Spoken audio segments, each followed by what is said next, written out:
Le chocolat, produit phare des fêtes de fin d'année, connu pour ses vertus aphrodisiaques. Et pourtant, très peu de personnes savent d'où il vient.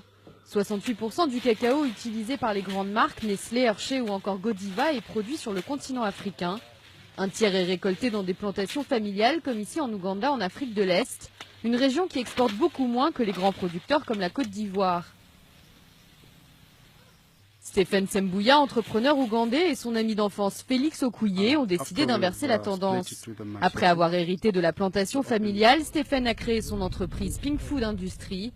Il espère propulser son pays parmi les premiers exportateurs de cacao du continent.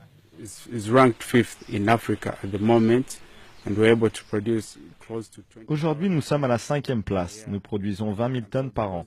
Grâce à la promotion que nous sommes en train de faire, je peux vous garantir que d'ici 5 ans, nous serons capables de produire le double, notamment grâce au climat favorable en Ouganda.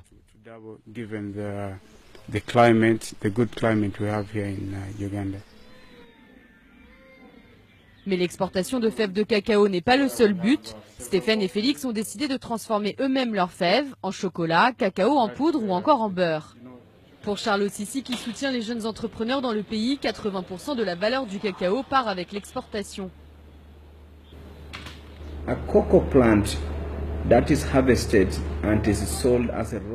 Lorsque le cacao est vendu comme produit brut non transformé, cela crée de l'emploi dans tout le pays où il a été exporté, pour des personnes qui travaillent dans toute la chaîne de production du cacao. Du coup, nous avons contribué à une seule étape de la chaîne, la production.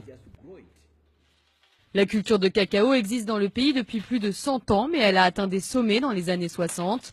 Après des années de négligence de la part du gouvernement et un manque de financement, le cacao est de nouveau au cœur de l'économie.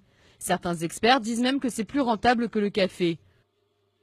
Aujourd'hui, Stéphane et Félix ne peuvent vendre leurs produits transformés que dans la capitale ougandaise Kampala. Ils espèrent étendre leur marché à travers le pays et à terme exporter aussi leurs barres de chocolat.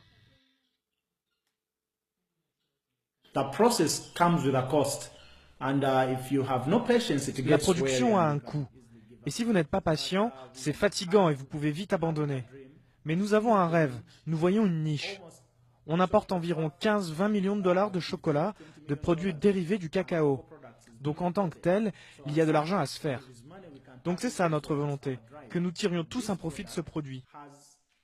Grâce à leur barre chocolatée, Félix et Stéphane espèrent faire de ce produit de luxe en Ouganda un produit accessible à tous.